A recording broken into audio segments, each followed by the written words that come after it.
안녕하세요. 저는 50대의 평범한 여자입니다.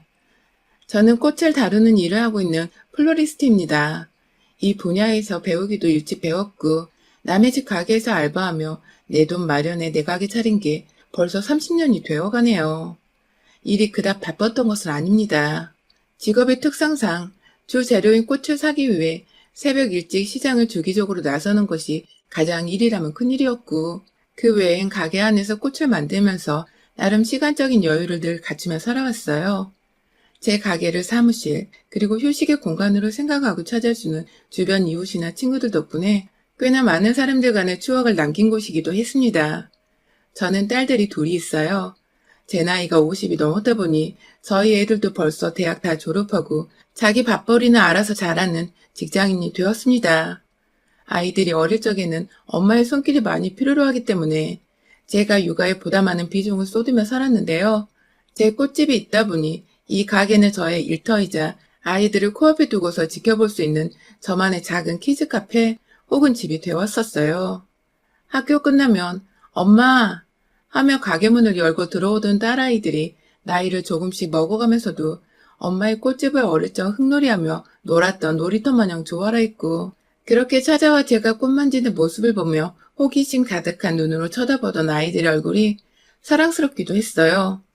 손님이 막 바글바글한 그런 매장은 아니었기에 일하다 가끔 아이들 숙제도 봐주고 놀아주기도 하고, 그러면 아이들은 너무나 좋아라 했어요. 엄마가 일도 하고 자기들과의 시간을 보내주기도 하니 제가 세상에서 가장 친절한 엄마라며 학교에서 받아오는 칭찬 스티커를 그렇게 제 팔뚝에다가 붙여대곤 했었어요. 딸들이 뛰어노는 화목해 보이는 꽃집이라며 동네에 좋게 소문도 나서 동네 주민들만큼은 제 고객으로 꽉 잡고 살 수 있었죠. 이렇게 좋은 줄 모르고 시작했던 꽃집은 사실 제 젊은 날의 결실이기도 했어요. 돈이 없어 대학을 갈 수 없었고 어디 취업이라도 해보려고 막 여기저기 일자리를 알아보다가 우연히 잡게 된 첫일이 바로 꽃집 일이었습니다. 꽃을 어떻게 만지는 줄 하나도 몰랐던 저는 그냥 손님들 오면 인사하고 상담하며 가게를 맡는 업무를 시켜주신 사장님의 말만 따라 정말 열심히 가게만 지켰어요. 그러다 보니 손님 상대하는 법도 제법 배웠고, 비록 알바의 개념이었지만 투잡으로 밤에는 주방 알바도 하며 열심히 돈을 모았죠. 오랫동안 근무를 하다 보니 좋은 사장님 덕에 플로리스트 교육과정도 공짜로 배워봤고, 그러다가 태어나 처음으로 꿈이란 걸 가지며 플로리스트 자격증도 획득하게 되었습니다. 얼떨결에 일하며 돈을 벌고 직업을 얻고 더 잘 살아가자는 꿈과 희망을 키워보게 된 것이었죠. 그렇게 일찍부터 차근하게 그리고 꾸준히 일해서 제 돈으로 제가 벌어서 지은 제 가게였어요. 첫 가게인데 운 좋게 좋은 건물주 만나고 좋은 손님들 만나서 이 자리에 아주 뿌리를 박은 채 일을 하게 되었죠. 그렇게 나름 웃음이 끊이질 않으며 제 일과 육아에 최선을 다하며 살았는데, 그런 제게도 먹구름 가득한 근심을 주며 제 속을 뒤집곤 하던 것이 있더군요. 바로 저희 애들 아빠였어요. 사람은 참 괜찮은 사람이었습니다. 자주는 절대 아니었지만 어쩌다 제 가게에 찾아오는 날에는 매장 주변거리까지 쓸어주며 청결하게 가꿔주려 도와주던 사람이었고, 딸들이 아빠를 잘 따르는 모습이 보이니 동네 사람들에게도 살갑고 다정한 아빠로 비춰졌죠. 밖에선 애들한테 늘 잘하고 두 손에 꼭 끼고 다니니 그 당시에 없던 딸바보란 말들이 먼저 남편에게 쓰여졌을 정도였답니다. 하지만 이런 사람이 제 앞에서만큼은, 그리고 집에서만큼은 늘 달라졌어요. 남편은 타 지역 동네 구청에서 일하는 공무원이고 앉아서 일하는 사무직이다 보니 딱히 체력이 필요로 하는 직업은 아니었습니다. 그럼에도 사무직도 정신적인 스트레스를 받을 일이 있을 수 있고 또 주민들 민원 등 머리 쓸 일이 많을 테니 전 단 한 번도 남편의 직업과 일을 무시한 적도 쉽다고 여겨본 적도 없었어요. 하지만 남편은 제가 그런 마음을 내심 품고 있지 않을까 하는 오해를 은연중에 드러내곤 했습니다. 사실 제가 가게를 차리던 당시엔 이미 남편과 결혼을 한 상태였거든요. 첫째 아이를 가지기 딱 직전이었던 것 같아요.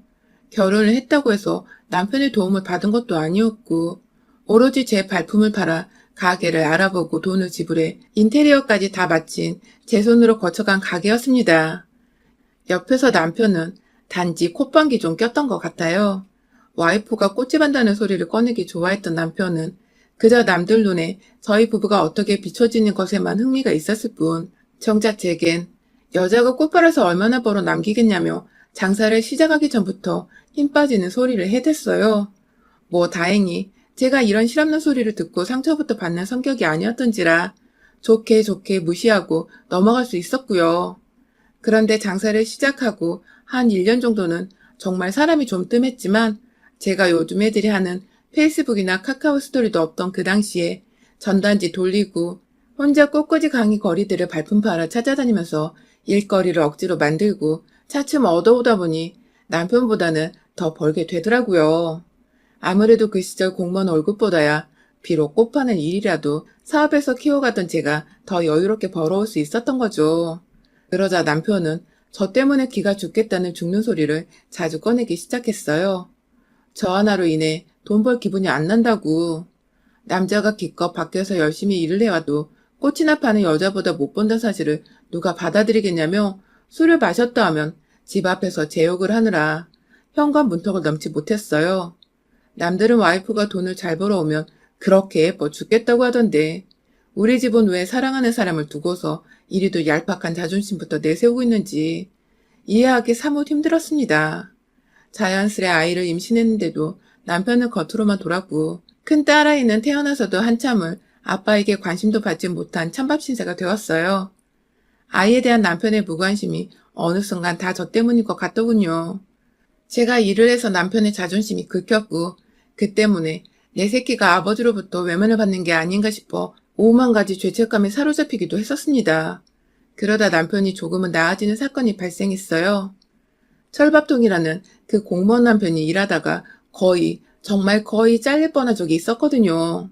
구청 안에서 일하다가 주민과 무슨 큰 문제가 있었던 건지 민원 신고를 대량으로 받는 바람에 상사한테 불려가 사유서를 썼고 천만 다행히게도 잘리진 않고 몇 개월 간복만 되는 정도로 일이 마무리되었어요. 나중에 남편이 털어놓은 말이긴 한데 당시 남편으로서는 그 일이 청천벽력같이 느껴졌었다고 해요. 당연히 죽을 때까지 자신을 먹고 살릴 일이라 여겼는데 어느 순간 성질을 제어하지 못하고 민원에 반박했다 일이 커진 바람에 간복까지 되었다며 앞으로는 진짜 죽은 듯이 조용히 살아야겠다고 하더라고요. 그제서야 감봉된 가장이 뒤에서 꾸준히 돈을 잘 벌어오는 저의 중요성, 아니 필요성을 느꼈는지 남편은 제가 일을 하는 것에 대해 무척이나 떠받들어 주기 시작했고 그 덕에 남편도 이제 정신을 차린 것 같아 전 아이를 키우며 일에 더 몰두를 잘 할 수 있었어요. 진작에 좀 이럴 것이지 왜 그리 삐딱하게 와이프를 바라보며 지냈는가 싶어서 남편과 잘 지내는 동안 하소연도 많이 했고 울기도 많이 울었습니다. 남편은 뒤늦게야 자신의 행동들에 부끄러움을 느끼고는 제 앞에서 다신 배우자를 무시하거나 마음 다치게 하지 않겠다고 참여하는 모습을 보였어요. 딸아이도 잘 보살펴 주었고 뒤늦게야 사랑을 쏟아부어 줄 수도 있게 되었어요. 처음이 서툴 뿐이었지 한번 딸아이에게 사랑을 베풀자 점점 이 사람은 대담해져 어디서든 딸아이가 없으면 안 될 정도로 마음이 홀라당 아이에게 빠져 있었죠. 뭔가 남편의 성격이 유해지고 절 인정해주니 부부 사이가 좋을 수밖에 없었고 자연스레 가정의 화목이 깃들며 아이의 웃음소리도 커져갔어요. 그 사이 둘째 딸아이도 태어났고 우리 네 사람은 그렇게 온전히 가족의 완전체 형태를 갖춘 채 앞으로 잘 살 일만 남았다 여겼죠. 하지만 남편은 이내 다시 제 마음 깊숙이에서 살갗을 마구 도려내고 심정을 짓누르는 사람이 되었습니다. 무려 내일 모레 환갑을 앞둔 50대 갱년기 여자가 되어버린 지금까지도 무려 20년이 훌쩍 넘는 시간 동안 말이죠. 시작은 바로 외도였습니다. 둘째 딸이 4살 되던 해 남편에게 여자가 생겨버린 것이었죠. 그간 하도 공무원 월급이 짜다고 죽는 소리를 하면서도 안 잘린 게 어디냐며 마지못해 출근하던 남편이 가여워 기라도 살려보겠다고 제 신용카드 한 장을 건네줬었어요. 어디 밖에서 직원들한테 커피 한 잔 정도는 부담 없이 사주라는 마음에서였죠. 하지만 그 카드가 전혀 엉뚱한 곳에서 쓰이고 있었더라고요. 집안의 각종 공과금 신청이나 결제 문제부터 시작해서 일반 카드 말고는 은행 가서 신용카드 한 장을 제대로 발급받아 본 적이 없던 남편은 집으로 우편을 통해서 카드 공지서가 날라오는 것조차 몰랐나 보더라고요. 아니면 그걸 신경 쓸 여력이 없을 만큼 그 여자한테 빠졌던 것일지도요. 카드 고지서에 뭔 숙박업소 이름들이 그리 많던지 무슨 호텔, 무슨 캐슬, 무슨 민박 등등 아주 숙소를 종류별대로 들락날락거리며 전국 팔도를 누볐더라고요. 공무원 동료들끼리 간단한 야외를 가고 무슨 단합회를 한다고 짐 싸서 주말마다 나갔던 것이 모두 저를 새까맣게 속인 채 여자를 만나기 위해서였던 거였어요. 당장 카드부터 정지를 시키고서 가만히 말 안 하고 기다렸어요. 그러자 그저 주말에 또다시 이번에 집을 나서더라고요. 요즘은 핑계를 대는 게 골프를 배우는 것이었는데 먼 골프장에 가서 필드를 돌아다닐 거라 하루 지나서야 집에 돌아올 수 있다나 뭐라나. 그렇게 딸 둘을 가진 아빠란 놈은 뻔뻔히 집을 나섰고 그날 3시간도 채 되지 않아서 집으로 불이 나게 전화가 걸려왔습니다. 카드가 안 먹힌다고 앞뒤 상황 보지도 않고 모텔 카운터 앞에서 무턱대고 전화를 한 거죠. 그 바람에 제가 어디서 결제를 하려고 했냐고 물었더니 어버버버 하며 급하게 나중에 통화하자고 전화를 끊던 그 사람. 뭐 이런 무식하고 대책 없는 뽀대 안 나는 남자와 결혼을 했나 싶어서 뒤늦게야 제 인생이 통째로 후회가 다 되었습니다. 마치 저 인간한테 도둑을 맞은 것 같았어요. 하지만 끝내 주말을 외박하고 집으로 돌아온 남편에게 아무런 티를 낼 수가 없었죠. 제게 너무나도 어리고 연약한 딸들이 있었으니까요. 제 아무리 저 혼자 먹이고 입히고 키울 수 있었다고는 하지만 아빠 없는 애들이란 소리를 듣게 하고 싶지 않았습니다. 앞으로 학교를 다녀야 할 시간들이 너무나 많이 남았는데 그 시절 내내 아빠 없어 위축당하고 기죽어 친구도 제대로 못 사귀며 살까 그게 두려워 제 결혼 생활은 과감히 포기를 해버린 것이에요. 그때부터 온전히 저희는 암묵적으로 남남 같은 부부가 되었어요. 남편은 제가 본인이 바람피는 사실을 모른다 생각하고 있었지만 카드를 정지시킨 것만으로 기분이 너무 나빴는지 절 모르는 척하며 삐져지내다가 일주일 정도 지나서야 슬금슬금 밥 주라고 말을 걸더라고요. 물론 그 후에도 밥 주란 말만 할 뿐 제게 이렇다 할 스킨십이나 애정 표현이 아무것도 없었습니다. 그건 저 역시 싫은 게 마찬가지였고요. 쇼윈도 부부로 살 이유가 없는 평범한 사람들인데도 불구하고 저는 아이들을 위해 남편이 필요했고 남편은 그저 집에 오면 밥 차려주고 그나마 돈이라도 벌고 있는 와이프에게 용돈이라도 구걸할 수 있었으니 필요에 의해 철저히 함께 살았던 것 같아요. 남편은 돈이 필요하면 가게에 찾아와 제 일을 도와주고 오다 가다 마주치는 이웃들께 우리 와이프 잘 부탁드려요 하면서 아양 아닌 아부를 떨어줬고 그 모습이 너무 가증스럽고 얄미웠지만 그런 저희 부부를 아무것도 모른 채 보기 좋다고 칭찬해 주시는 이웃분들의 말씀에 저도 따라 웃음을 지을 수밖에 없었습니다. 이 동네 이 가게 모두가 제 손님들이었는데 소문 한번 잘못 났다가 괜히 남아있는 제 전부인 가게까지 피해가 갈까봐 걱정이 되었거든요. 그 사이 아이들은 자라났고 아이들의 눈에는 저희 부부가 훤히 들여다 보였을 겁니다. 특히 저희 큰딸은 늘 제게 언제든 엄마가 원하면 홀로서기를 할 수 있도록 응원하겠다는 말을 학생 때부터 해주곤 했어요. 그 어느 말보다 제게 힘이 되고 고마웠던 말이었죠. 그러다가 얼마 전 큰 딸아이가 결혼을 하게 되면서 이제 작은아이만 시집을 보내면 진짜로 이 지긋지긋한 결혼 생활을 끝내버려야겠다고 다짐을 하고 있던 때에 저희 남편이 저를 도발하기 시작했어요. 글쎄 최근 들어서 저희 남편을 보았다는 손님들이 많아진 것입니다. 저는 나가지도 않은 산책을 남편과 보기 좋았다면서 지나가는 말로 해주시는 어른들이나 밤에 남편을 보았다면서 이 근처로 우리 가족들이 이사를 온 건지 묻는 사람들도 있었어요. 모두 저희 가게로 오고 가는 손님들이거나 다른 주변 가게 사장님들의 지인분들이어서 제 귀로 금방 들어온 것이었죠. 순간 아찔하더군요. 혹시 이 인간이 그 사이 또 다른 여자를 만나고 있었던 건가 싶어서요. 저와 오랫동안 대면대면한 사람이 여자가 아예 없었을 거란 생각은 안 한 건 아니었지만 그래도 딸들이 이렇게 잘 커가고 있었고 또 얼마 전에 큰딸이 결혼한다고 부부가 함께 모여서 밥 먹는 자리도 많이 나가고 자주 붙어 있었기에 최소한 지금만큼은 이 사람이 온전히 자기 가족에 대한 생각으로 가득 차 있을 줄 알았어요. 적어도 저만큼은 말입니다. 그런데 들리는 말들이 그닥 개운하지 못한 것이 남편의 불륜을 또다시 생각하게 만들더군요. 그러다가 남편이 제 가게에 찾아왔습니다. 과거나 지금이나 달라진 거 없이 제게 돈을 달라며 이번에 친구들 만나는데 술값이 부족할 것 같다며 공무원이란 사람이 와이프한테 돈을 받아내고 가더라고요. 돈이 부족한 건 핑계였고 보다 값 나가는 것을 사려고 한 것이었죠. 그게 불륜녀의 선물이 될 수도 있었고요. 요즘은 장사가 잘 안 돼서 용돈을 못 주겠다고 하자 남편은 뭐 그런 경우가 다 있냐며 자기가 이제 은퇴를 하면 공무원 연금이 따박따박 나와서 함께 먹고 살 텐데 그때를 생각해서라도 나한테 미리미리 챙겨줘야 하는 거 아니냐며 아주 달린 입이라고 헛소리를 늘어놨어요. 한참을 가게를 나가지 않고 서 있길래 옛다 하는 마음으로 10,000원 3장을 쥐어줬어요. 하는 꼴이 너무 우습고 또 최근 들려온 소문이 절 너무 열받고 수치스럽게 만들어서 티는 안 냈지만 제발 좀 나가라고 윽박을 질렀죠. 중얼거리만 나간 남편은 그날 하루 내내 전화도 없고 잠잠했습니다. 저는 가게 일을 마무리하고 퇴근을 하려는 도중 동네 가게 사장님들과 함께 우르르 몰려서 인근에 있는 마을의 단풍들을 구경하러 갔어요. 그렇게라도 누군가 제게 웃음을 주고 재미를 선사할 사람들을 만나며 기분을 풀어야 했습니다. 그래야만 내 인생이 덜 외롭고 덜 실패한 것이라고 생각을 할 수 있었거든요.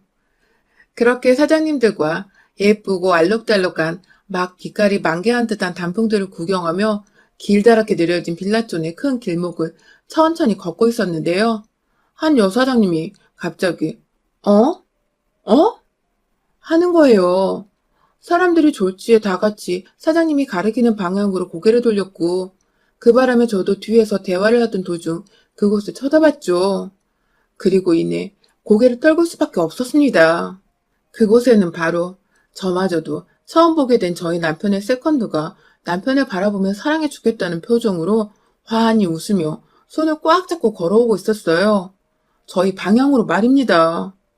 대각선 방향이라 아직 저희 무리의 존재를 차마 확인하지 못한 남편은 끝끝내 제가 일하는 이 동네에서 불륜녀와 싸돌아다니며 제 얼굴에 먹칠을 했고 결국 제 눈에 띄고 만 것이죠.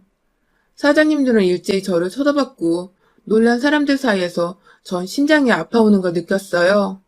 얼마나 칼퇴근을 했으면 이 시간에 이 동네에 와서 불륜녀랑 단풍 구경을 하겠다고 겁도 없이 손을 잡고 와이프 구역을 싸당기고 있는지 속에서 천불이 나는데 한 여사장님이 갑자기 저 새끼 죽여버려야 돼 하며 급 돌진을 했어요. 무슨 자동차가 급발진하는 것도 아닌데 부릉부릉 엑셀 밟는 소리까지 제 귀에 환청으로 들려오는 기분이었죠. 마구잡이로 대각선 방향에 제 남편에게 뛰쳐간 그 사장님은 저와 유독 가깝게 지내며 서로의 매장에서 믹스커피 한 잔 정도는 매일같이 나눠 먹는 사이였는데요. 사실 제가 남편과 그리 사이가 좋지 못한 것도 알고 계셨고 이 동네 살지 않는데 제 남편이 자꾸만 여기서 발각된다고 가장 처음에 제게 말해주기도 하셨었죠. 대충 상황이 파악되셨는지 옆에 있는 게 불륜녀지? 하며 다가가시니 주변에 있던 여사장님들이 일제히 분노하기 시작하셨죠. 그러니까 우리가 지금 불륜 현장을 먹고 간 거야? 하면서 일제히 또 첫 선두로 나선 사장님을 따라 우르르 몰려가신 사장님들. 아, 우리 언니들 결국 일내고야 말았습니다. 다짜고짜 뛰쳐가 남편에게 주먹부터 날리자 뒤늦게야 모두 자기 와이프랑 친하게 지내는 그 사장님들이란 것을 알아채고는 인원수에 놀라서 뒷걸음치던 남편. 그 와중에 일부 사장님들이 불륜녀한테 다가가 해코지를 하며 머리를 몇 대 치시는 바람에 조만간 진짜 큰일이 날 것 같았어요. 그때 불륜녀가 분위기 파악 못하고 말하더라고요. 당신 와이프가 이 무식한 여편네 중에서 누구야 도대체? 라고 말입니다. 본인 딴에는 기죽지 않으려고 센 척을 해본 것 같은데 죽으려고 아주 환장을 한 거였죠. 그 소리에 빠기친 우리 대한민국의 아줌마 사장님들, 그중엔 임대인과 임차인 싸움에서도 도 같은 공인중개사 언니도 있었고 어릴 적 꽤나 잘 놀았던 파마 잘 말아주는 언니도 있었고 또 애견샵하며 웬만한 견종이란 견종은 다 섭렵한 언니도 있었어요. 분야별로 각자 위치에서 최소 10년은 일한 언니들에게 무식한 여편네라니. 순간 좀비들이 우르르 몰려나오던 영화 부산행의 한 장면처럼 우리 언니들뿐만 아니라 빠기친 저까지 모두가 그 불륜녀에게 달려들었고 순식간에 동네 길가가 난장판이 되어버렸습니다. 옆에서 쫄아있던 남편은 불륜녀를 도와주기는커녕 혼자 저 멀리까지 주랭랑치며 도망갔다가 저희 일행 중에 있던 남자 사장님 손에 딱 붙잡혀서 돌아왔어요. 그런 남편을 보며 언니들이 몇 대 시원하게 치고 끝내라고 합의금은 우리가 모아서 주겠다고 해주셔서 돈은 저 혼자도 해결할 수 있다는 쿨한 대답과 함께 양손이 사장님들한테 붙잡혀 있는 남편을 향해 뾰족한 단화신의 발로 그 인간 거시기를 확 걷어차버렸습니다. 진짜 코끼리가 아이 낳다가 지르는 비명마냥 큰 소리를 지르며 남편을 주저앉았어요. 뒤에서 남자 사장님은 그걸 또 괜찮아진다며 비꼬으며 엉덩이를 토닥거려주고 계셨고요. 얻어맞아 코에서 코피 나는데 그 와중에 도망친 남편한테 어이가 털려서는 헛웃음을 짓고 있는 불륜녀는 남편의 아픔이 느껴졌는지 두 눈을 질끈 감았다가 이내 다시 눈을 떠 째려봤고 그런 불륜녀 앞에서 무조건 잘못했다고 와이프인 저에게 빌고 있던 남편은 내내 두 손으로 자기 거시기를 가린 채 더 때리지 말아달라고 쭈그려 앉아 있었답니다. 뭔가 상황이 너무 빨리 진정이 되었지만 찌질한 남편의 모습이 절 안정시키기는커녕 오히려 더 열이 받게 만들었어요. 막내딸 결혼이고 뭐고 도저히 이 자식과는 부부라는 타이틀을 함께 달고 살기가 죽도록 싫었습니다. 그래서 그날의 수많은 증인들을 뒤에 업고 저는 이혼 소송을 걸었답니다.